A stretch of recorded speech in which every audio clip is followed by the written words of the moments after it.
రాష్ట్రాలు అప్పుడు అందులో భాగంగా ట్రై చేస్తాయి. This is a formula. ఎక్కువగా ఏ కంపెనీలైనా సరే తాము వచ్చి పెట్టుబడి పెట్టేటప్పుడు ఆల్రెడీ వాళ్ళు మార్కెట్ అంతా ప్రిపేర్ చేసుకుని వస్తారు. ఎక్కడెక్కడ ఏ ఏరియాలో ఎట్లా ఉన్నాయి రా మెటీరియల్ ఏంటి ఇదంతా కూడా వచ్చి మేము ఈ ఏరియాలో పెడతామని వాళ్ళు అడుగుతారు, పెట్టుకోమంటారు. సాధారణంగా అహ్మదాబాద్ మ్యానుఫ్యాక్చరింగ్ సెక్టర్ అంతా అటు పెడతామంటారు. ఇప్పుడు ఉత్తరప్రదేశ్ కూడా పెడతామంటారు, తమిళనాడు పెడుతుంటారు, మన దక్షిణాదిలోకి వచ్చేటప్పుడు కర్ణాటక పెడుతుంటారు.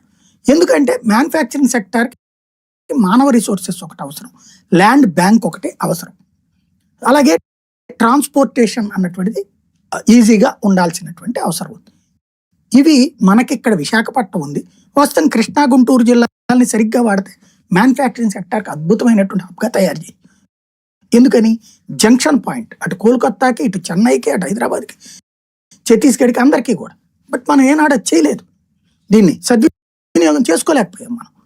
ఇట్లాగా మనకి ఇక్కడ జరుగుతున్నది ఏంటంటే వరల్డ్ వైడ్గా ఎవడైనా సరే వచ్చి దేశంలో ఇన్వెస్ట్ చేయాలని వచ్చాడు అనుకోండి, వాడికి సో పోని భూమి కొందాం అనుకున్నాడు. ఇక్కడ మన దేశంలో ఉన్న దరిద్రం ఏంటంటే ఇప్పుడు ఒక 100 ఎకరాలు కొంటే 100 ఎకరాలు ఒకటి చేతిలో ఉండదు కదా. ఇప్పుడు అమెరికా, యూరోప్ దేశాల్లో మనోళ్ళు ఇప్పుడు వ్యవసాయం చేస్తున్నారు కదా, మనోళ్ళు అక్కడ ఇల్లు కొన్నారు కదా, స్థలాలు కొన్నారు కదా. ఎక్కడన్నా లీగల్ లిటిగేషన్ వచ్చిందని చూడమని చెప్పండి. ఒక్క మాట చెప్పానండి, 1 కోటి మంది మనోళ్ళు